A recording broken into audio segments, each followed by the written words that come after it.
Welcome to Canada Reads Inspired, featuring two friends who hope to inspire you to read across Canada. Rebecca is an hour from the border in Michigan, and Tara is from Ontario. He just kind of gave her everything she needed, gave her like the space to create the materials, and then just kind of left her be and kind of believed that if she kept at it and kept practicing, that she would find what she wanted to do. Hi everyone, it is Rebecca, and I am speaking with Canadian fiction writer, poet, and photographer Théodora Armstrong, and today we will be talking about her debut novel, Welcome to Sunnytown. Théodora's collection of short fiction, Clear Skies, No Wind, 100% Visibility, was a finalist for the Danuta Gleed Literary Award for Fiction and the Ethel Wilson Fiction Prize. She holds an MFA from the School of Creative Writing at UBC, where she also taught fiction for a decade. Her stories have appeared in numerous literary magazines and won awards across Canada. Théodora lives in North Vancouver with her husband and two children. And welcome, Teo, to our podcast. Well, thank you, Rebecca. Thank you for having me on. I'm so excited that you're here because, as I had told you before, your publicist had asked if I wanted to read the book, and it sounded really fascinating. And I said, yeah, let me give it a try. And when I first started to read it, I thought, oh, maybe I'm too old for this book because it was about the lives of these 20 somethings. And I thought, but I really love the writing. I will say that up front. I thought it was really well written. But I thought maybe I'm too old for this. And I kept going. And I am so thankful because, okay, spoiler here. It's so far my best read of 2026. Oh, I wow. absolutely love your novel. Oh, that's so nice of you to say. So I think there's a nostalgia element to it as well because it's set in 2001. So I think it can appeal to a younger generation of 20 somethings now because it's about being a 20 something, but also I think it's a nice book for, older generations for kind of looking back at that, time period because it was a crazy time in history in 2001. Yeah. And just what it was like for us when we were 20 somethings. Oh yeah. Yeah, that's exactly what, because when I did my post, I actually showed pictures of the people I knew in Los Angeles back in the day when I moved there. Yeah. And I have no idea where any of those people are today. I was kind of someday hoping that they see that post and they respond. But I want you to start a trend so that people will send those kind of pictures to me of their foreigner communities that they lived abroad with. Absolutely. A lot of us have those pictures. Yeah. So why don't we go ahead and have the listeners get a brief overview of Welcome to Sunnytown so that they will want to also pick up this book and read it. Sure. So the book follows Maggie. She's an undergrad visual arts student. And she's about to finish her degree, and she's trying to decide what she wants to do with her life. She's a bit lost. She thought she wanted to be a painter, but at the beginning of the book, we find out that she kind of mysteriously loses the ability to paint. Her hands just don't seem to be working as well as they used to. And she kind of veers off into art history to finish her degree a year late. She's dating her drawing and painting professor, which may be part of the problems that she's having. They have a bit of a toxic relationship. Her family life is a little bit in shambles, and she's about to graduate, so she's trying to think of what to do next. And one day she gets an email from one of her friends from art school who moved to Japan to teach English, and he's having an amazing time. And invites her to come join him. And this to Maggie sounds like, a great way to kind of reinvent herself and kind of, get rid of all of the messiness of her life and kind of leave it behind. Yeah. So she takes off. And at first everything is new and exciting in Japan.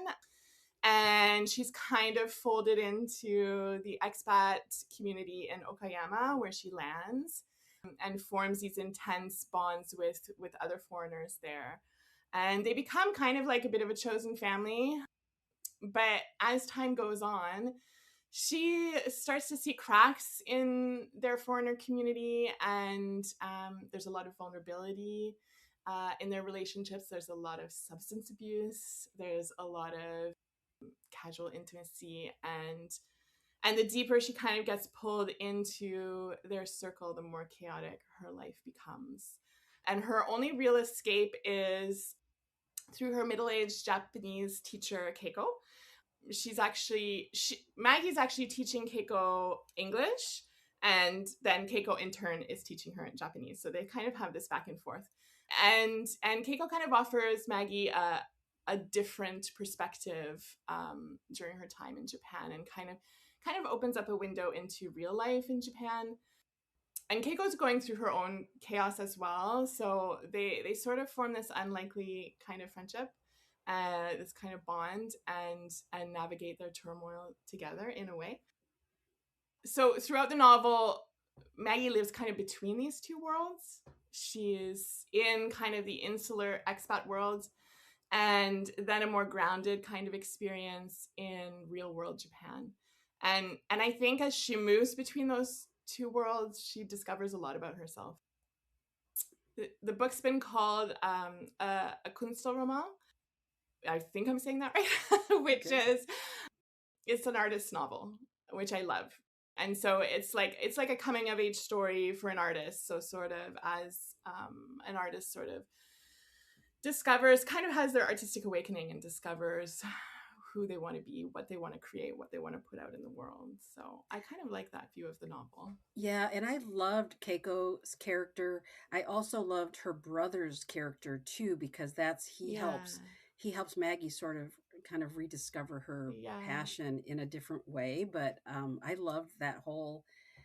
I like how you said that she immerses herself in that world of Japan in a different way than she does with her expat friends. So yeah, I love that. People love June. I get a lot of, and it's funny because June actually was one of the last characters to come into the book. So yeah, he's Keiko's brother, and he's a potter. He does these beautiful, which there's an area of Japan where he's from, Inbe, which is really famous for this bizen pottery. And so he does this kind of very traditional kind of pottery, but he's also does his own kind of more eccentric kind of artwork. And it's interesting because when I was working on the book, I was a short story writer before this, so taking on such a long novel with so many characters was a big challenge for me, and it took me a long time to write it. And I kept having to pare it back. And so I was always looking for ways to get rid of characters or like get rid of storylines, because I was like, there's too much happening. And June just kept asserting himself. He wanted to be in the story, and it was at a point where I was feeling really overwhelmed with it, and I was like, no more characters, like I can't. And it was like he was already real, and he just came to me fully formed, and he was just like, nope, I belong here. There's a place for me here. And so I just let him in, and then Yeah, I loved him as a character. I'm so glad that you left him in there, because I love their relationship, because it could have been sort of too intense in a way, but I loved how the two of them in their different personalities were able to work together. I just thought that was a beautiful pairing. Yeah, and I think he's a really important counterpoint to sort of her relationship with the professor that she has. So the professor is quite critical of her as an artist. He was like she was his student at certain points. And he's really hard on her, and very he's not just hard on her and critical, but he's also damaging.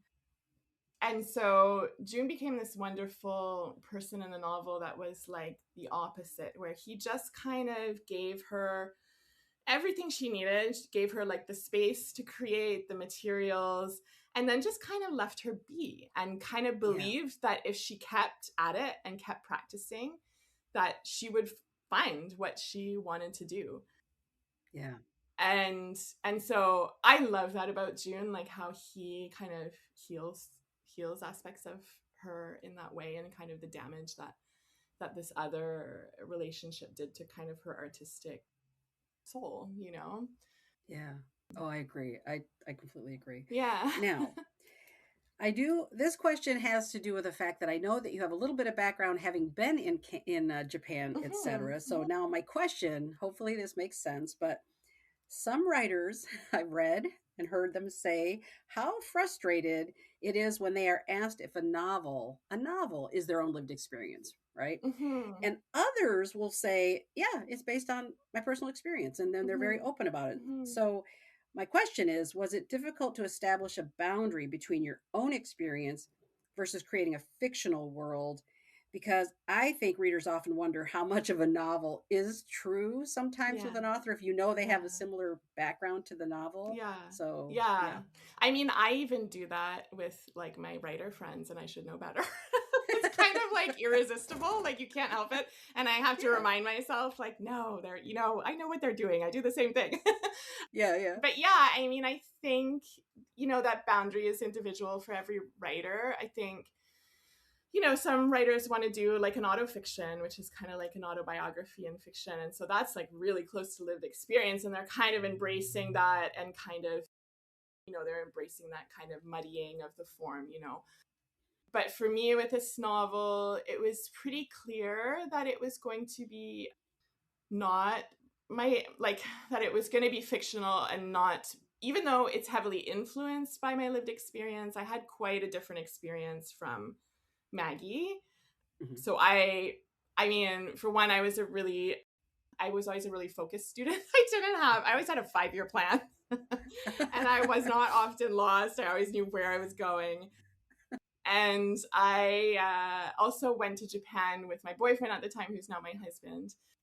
And it was his idea. We traveled a lot. And so he was really casual about it. And we kind of finished our undergrads, and we weren't ready to go off into any other schooling. I knew I was going to do a master's eventually, and he just, we love traveling. And so he said, well, you want to go to Japan, make some money and, experience the culture and, we can work there. And I thought, okay, great. And we did have a friend there. And so we kind of went off. So, it was really different because we had each other. And I mean, that could be its own kind of story as well. Like there could be a different book about going as a couple to live in a foreign country because it has its own kind of stress. And I know a lot of people who did that and ended up breaking up, and we survived and actually thrived there and really enjoyed it. But I think it can go either way. But that was not this story, obviously. So for me, that distinction, because I was so different from Maggie, that distinction was really clear to me that this was going to be fictional. And it's sort of like, I think as a writer, I mean, I take tons of inspiration from my own life or experiences I've had. And I also take tons of inspiration from people I talk to, like hearing people's stories. That's often what kind of gets me thinking and going. And from the world, like news and current events and stuff like that. So it wasn't really difficult because that boundary was not even didn't even need to necessarily exist because it really wasn't. It's based loosely on your experience, but you created this world unlike Yeah. maybe what you experienced. Yeah, you reminded me of what I was going to say. It's sort of like you take this little seed of story, or interest or a little detail or something, and you kind of plant it. And then as a writer, you take all these liberties. I take as many liberties as I can when it's fiction, that's the joy of writing fiction. And you kind of grow it and twist it and change it. And then it grows into this tree that looks nothing like the seed. The seed's still there and you can see, like that's where it started from. But I think for a lot of writers, it feels like when you're writing fiction like that's drawing from some lived experience, it can feel a little dangerous to claim it as like your own story or something like that, because when you're twisting things that way that people can take things the wrong way or read things in the wrong way. So that distinction for me always has to be kind of clear. Yeah. And that's why I'm a fiction writer too and not a nonfiction writer. I think nonfiction is like so much more difficult for that because you really have to reckon with things that you're writing about. And with fiction, you can be like, I made it all up. It's all in my head. And that's a safe place. So I like being there. Yeah. All right. Well, thank you. Yeah, that's good to know because I sometimes get hung up on that idea when I'm reading a book, and sometimes I remind myself, okay, it's a novel. Stop trying to assign it to the author. But then I hear some authors say, "Oh yeah, I totally wrote it this background," and then others go, "Absolutely not." And then you're just like, I don't know where to go with it. And maybe it doesn't matter. Maybe that's just all in my own head about it. So I think it's kind of a human impulse, like, because writing, and reading is about connection. It's really one person connecting to another, like the writer writes the story and puts it out there, and it's a very intimate kind of exchange that you're having with the reader. So I think as a human, we want to kind of connect to that other human. And so it makes sense to try and connect through the human who's writing it, right? And you are making that connection, but it's through these fictional characters. So I like I said, the same thing happens to me where I'm like, this really happened to you? And then I'm like, stop it. I love it. Yeah. It's just our human instinct. I feel a lot better now. Yeah. Yeah. Okay. So the book it is set in Japan. And I wanted to know, can you talk about it as the setting? Because do you see it as another character? Because obviously, if it were set somewhere else, it would have a completely different vibe to it. So do you consider, because I love books that have setting as kind of a character. So do you see it that way, or is it just me? It's kind of tricky for me. Like I don't see it as a character. For me, that was like it was very clearly setting. And I think like setting, it was like a bit of a challenge for this book because, we're seeing Japan through the eyes of a foreigner. And so it's kind of an unreliable impression of the country. And I also couldn't, because this is someone who's coming here, who's new, Maggie like comes to Japan knowing nothing about the country, speaking no Japanese. She's always making these cultural mistakes, and doesn't know what's going on half the time. And a lot of the other foreigners there are the same. And so, because it's this unreliable kind of impression, I didn't feel like I could get very deep into Japanese culture and the country. And Maggie's only there for a year, so when you're speaking from experience, having been there for a year, you can really only skim the surface of a culture. And actually, the longer that I was there, the more I felt that I didn't like, I had trouble understanding or realized how complicated things were. I realized the complexity of a culture the longer I was there, and how hard it is actually to really get deep into those things. So I felt held back in that way of making Japan like an actual character in the novel. That being said, I wanted things to be really accurate within like kind of the boundaries of Maggie's mind and impressions. And I actually hired a Japanese reader for the end of my writing process. So after I did all the editing with my editor at Freehand, and the book was basically done and dusted, I sent it off to my Japanese reader, Maki, and we had the most amazing conversations. It was truly one of my favorite aspects of working on this book. And I really didn't know what to think going in. Like, it was a bit nerve-wracking for me because I wanted to make sure everything was, that things in the book were right and that they were going to be culturally sensitive.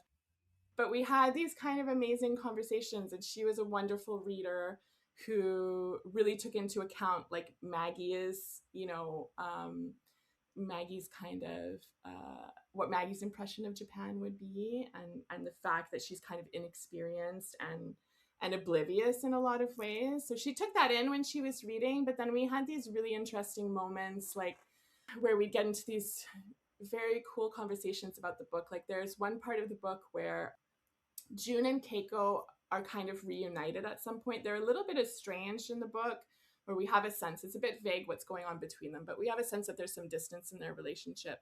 And Maggie kind of brings them together because of her interest in June's artwork. And so they reunite after some time apart. And originally I had written, June's kind of this very like warm, kind of friendly person, and Keiko's quite reserved. And originally I had written that he kind of greets her with this huge hug and kind of lifts her off her feet. And I didn't really think anything of that. I was just like, well, this is who he is.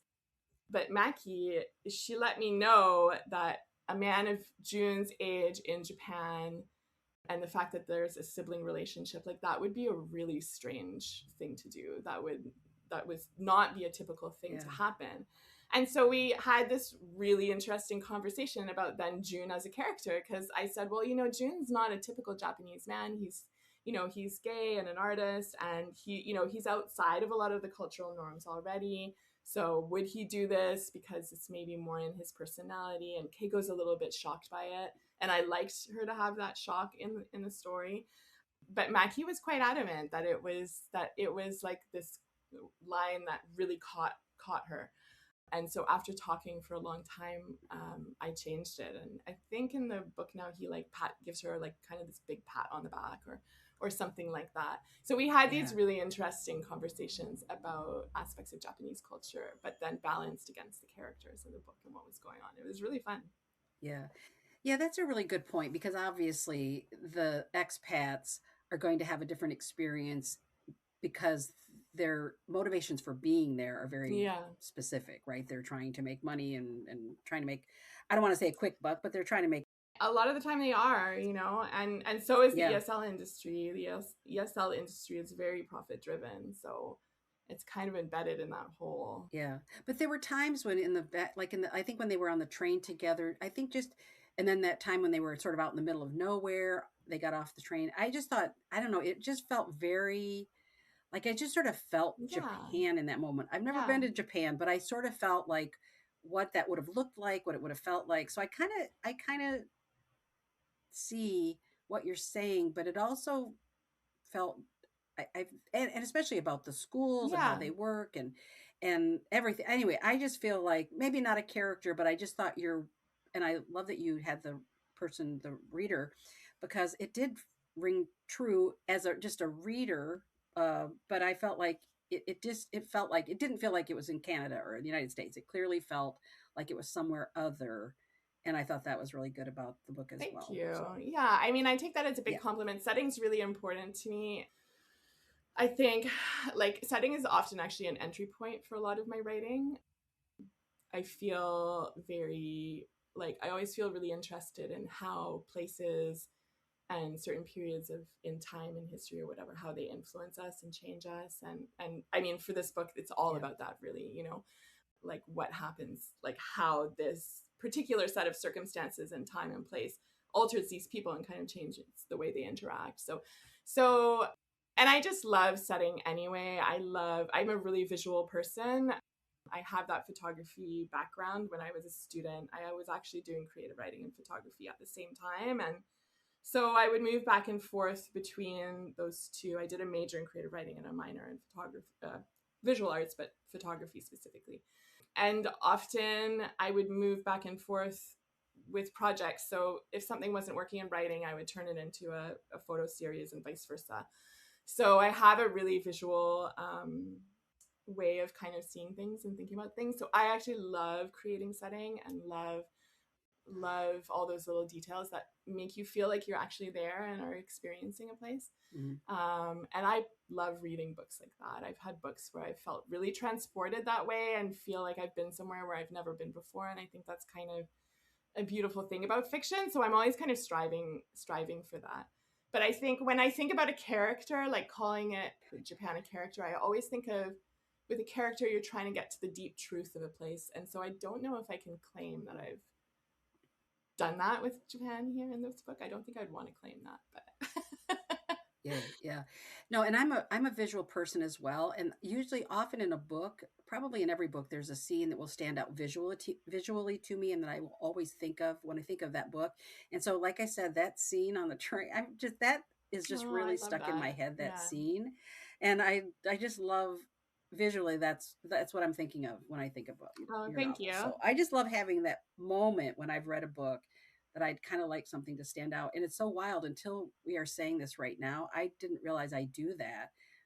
But I started thinking of other books and I have those Mm-hmm. memories of books through that visual. So yeah. They're really powerful things, actually. I love to hear what people connect with. And with different readers, it's always different. And I always find it kind of fascinating because I always think it's a little bit of a window into that person as well, like what they pick up from a book and what sticks with them and what they can. Yeah, Yeah. thank you. Now, the expat community that Maggie moves into seems on the surface to be a place of comfort and security, being so far from home. But she and the others sometimes experience profound loneliness. And can you talk about that a little bit? Because I think that part resonated. I think anyone who when you're in your 20s, there are times when you're surrounded by people, but you have those moments of feeling lost and sort of Mhm. lonely. And I think that's such a universal feeling. And I thought it was so beautifully done in Thank your you. novel. Yeah, it's something I thought a lot. Like I knew before starting that that was going to be a big part of the book, was this kind of loneliness kind of seeded through the whole thing. I had that when I was there. Like even though I was there with a partner, like I often had these bouts of homesickness. I'm a bit of a baby that way. I love traveling.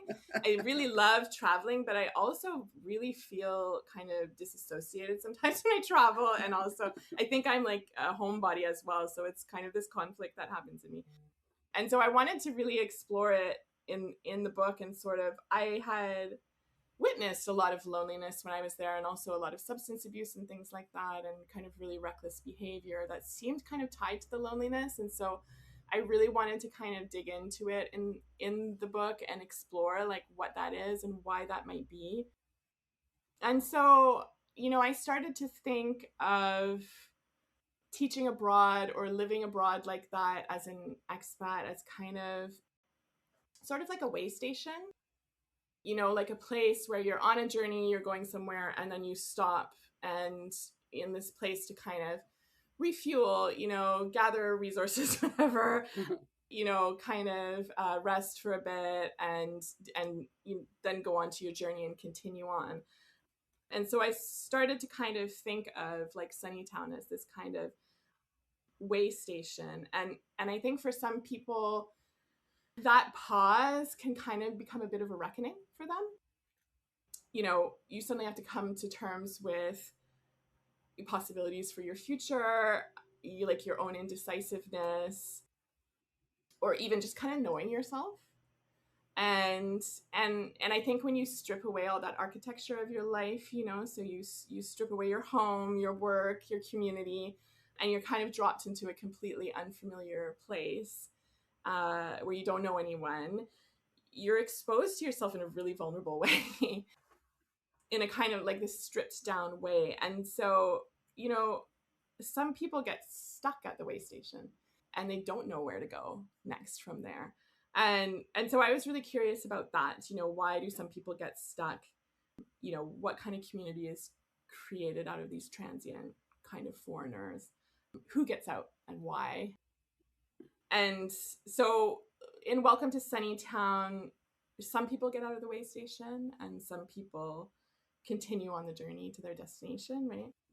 They find some kind of like understanding of themselves through the experience, and they know where to go next. And then in the book, some people don't get out, or they stay at this way station and they watch people come and go, because that's the like transitory nature of these expat communities. And I think that process of watching people come and go while you remain stuck or unsure of yourself, I think that's an incredibly lonely experience. So yeah, and then of course there's also like the perpetual travelers that you meet as well, and they don't want to move from the way station. They just want to go from way station to way station. They don't have they're not settling on a certain path or a certain destination. And I don't think there's anything inherently wrong with that. I think that there's no like kind of one way to kind of live a life, and they don't need a destination to reach. And I mean, even there's an aspect about that kind of existence that's really appealing to me as an artist, Yeah. There's a freedom to it. But I was also curious about what drives that kind of restlessness. So whether it's a deep curiosity, if it's born out of some kind of protection, if it's like kind of a shield against disappointment, if there's a fear of commitment going on there, or like difficulty forming connections with people, or if it's just like loving the free life. And so I was interested in all these different aspects of kind of how loneliness comes in and kind of messes with us or informs us, or how we even kind of crave it sometimes. And I think that all the different characters in Sunnytown kind of explore those different aspects of like the way station, and how we move from how as individuals we might move through that place.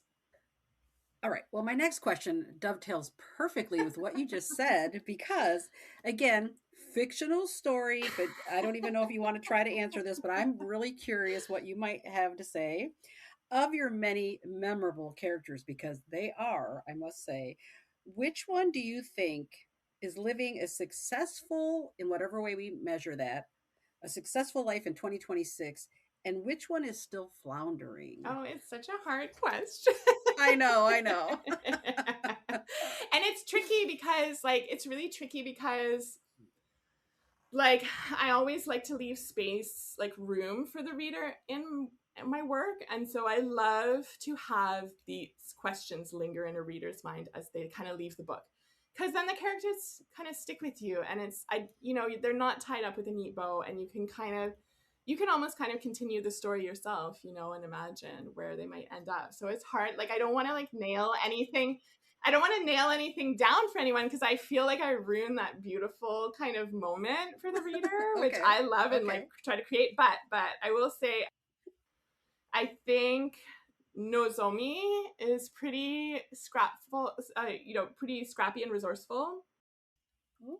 So she's Keiko's daughter, teenage daughter. She's a bit troubled, and she's involved in something called enjo kosai, which is something in Japan called it's like a compensated dating kind of scheme, where young women or teenage girls will kind of exchange their company with men for luxury items, goods, purses or jewelry or things like that. And so Nozomi gets kind of tied up in this sort of compensated dating scheme, and Keiko's very worried about her. But anyway, I won't say exactly what happens because, again, I don't want to spoil anything. Yeah. But, Nozomi is she's pretty streetwise, and she moves to Tokyo by herself without help from her parents. And she has a really clear idea of kind of what she wants to do. And I think she'll figure it all out. I have confidence in her. Yeah. Okay, well, I'll tell you. Okay, I mean, I should say, sorry, I have opinions about all the characters, but I'm not going to say the.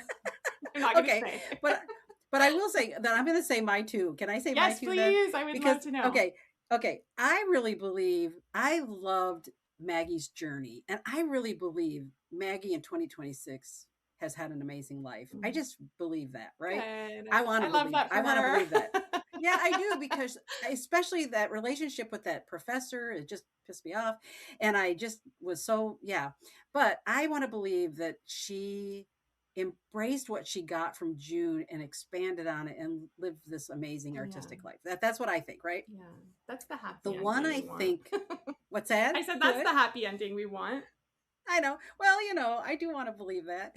And there are a lot of books I have happy endings for, which I don't necessarily believe in real life, but I write them in my head afterwards. But anyway, and the one I think is still floundering, and of course I can't think of his name, but the one that brought her to Japan in the first place. What's his name? I forget his name. Jamie. Okay. Yes. Yeah. He's the one I feel like is floundering because as much as I thought in the beginning, I thought he was a really fascinating character. I started to see the sort of the cracks along the way, and then I thought, like he's so not self-aware, you know what I mean? So I feel like he's the one that to me would be the surprise kind of one, sort of maybe floundering. I don't know. It's such a great question. It's like the perfect book club question, because I really think like if you have a book club. Yeah, because it would be great. This would be a great book club. Yeah, because I think people would really debate, and I think like there's so much evidence throughout the book for or against sort of what they're going to make of their lives. They really kind of bounce around and go back and forth, and I think like there's this like instability about that through the whole book that kind of keeps you on the edge, saying like, what are they gonna do to themselves now? And I think you root for all of them, some more than others. Maybe I think some are more frustrating than others, but it is. And it's, I mean, there's an element to me of just, doesn't it feel that way? Like when you look back at that photo of your expat, little cohort that you put out,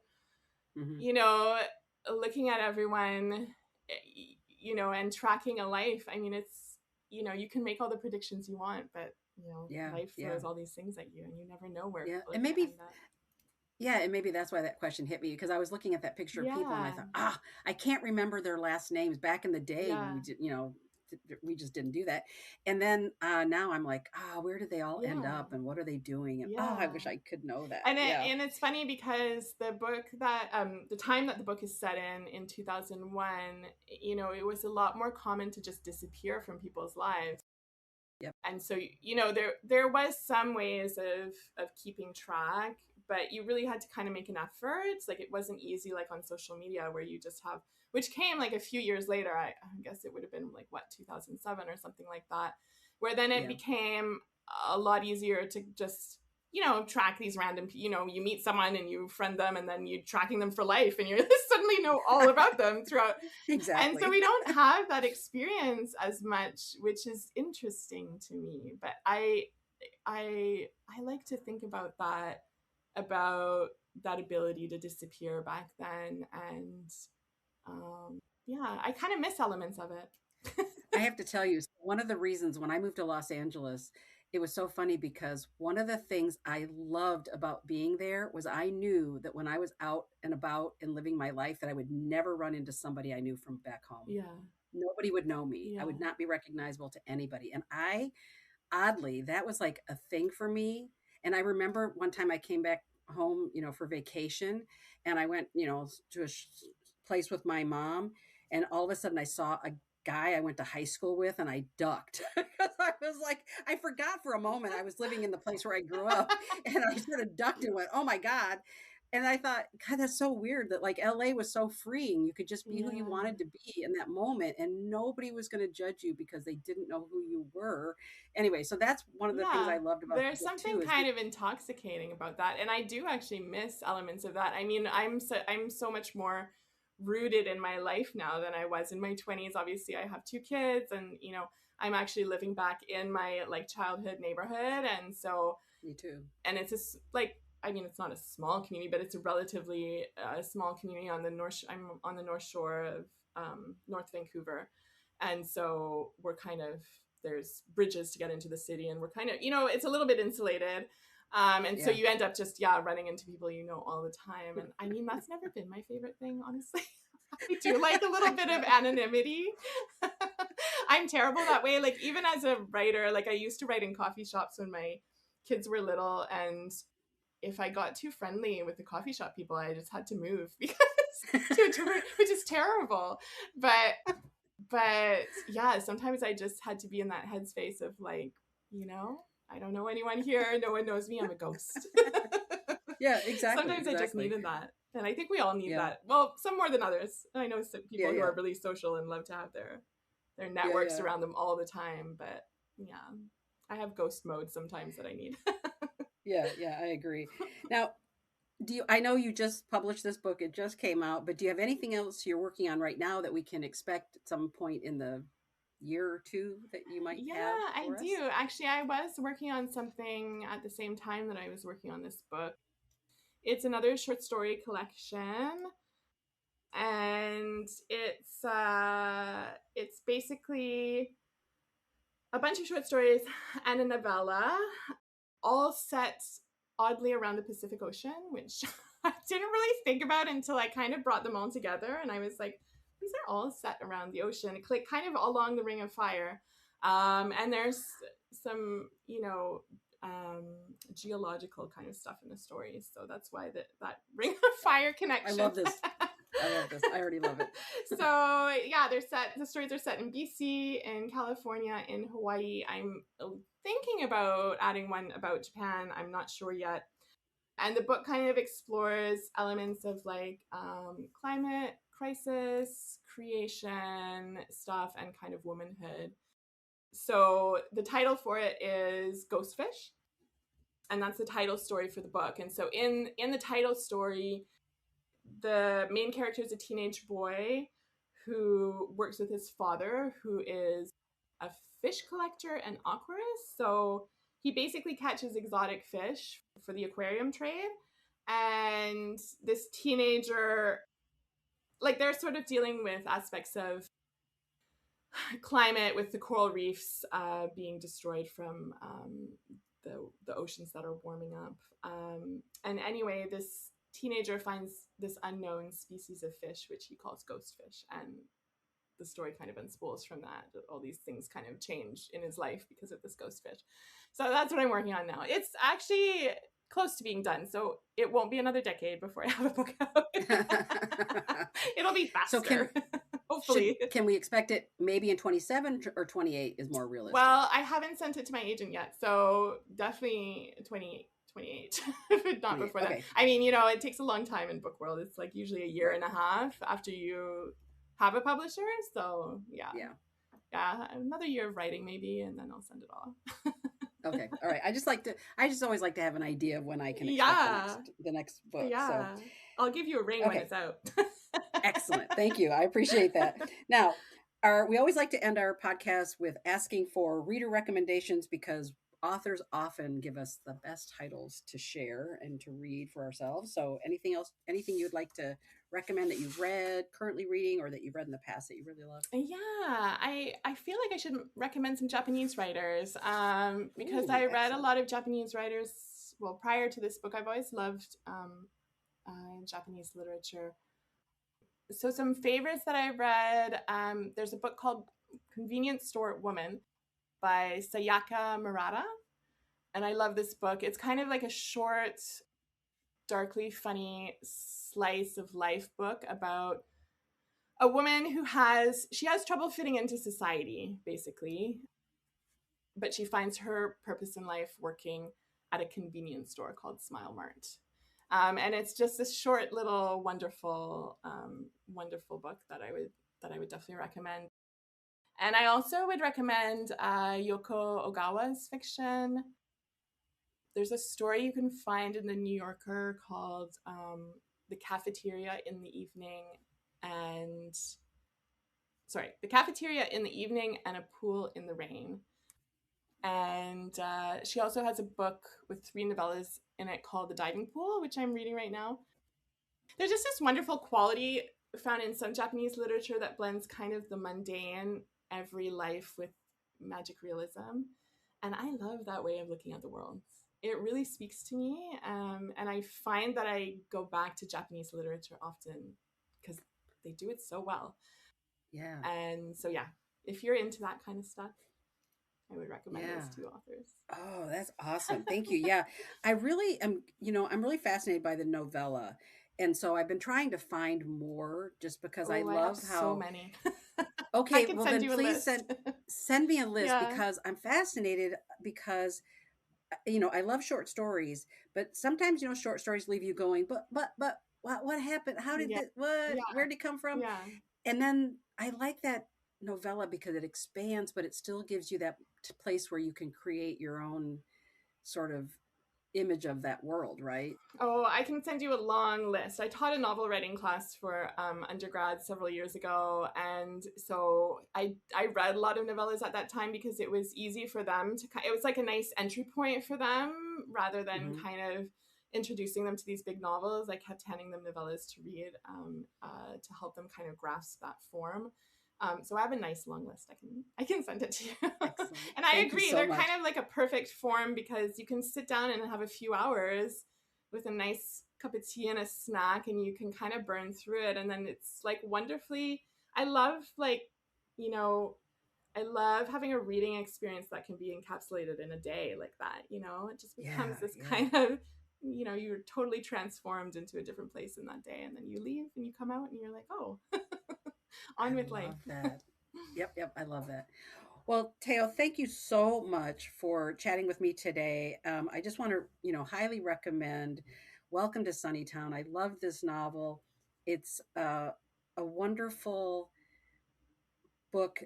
Doesn't matter how old you are. Obviously, I learned very quickly that it brought back great memories. And I just think everybody, if you read this, I think you will find what I found in it as well, which is memorable characters, a wonderful setting, and a beautiful story. So thank you so much. And I hope that you'll come back again when the next book is out. Oh, thank you, Rebecca. I really appreciate the support. It means a lot to me. And I would love to come back. This was fun.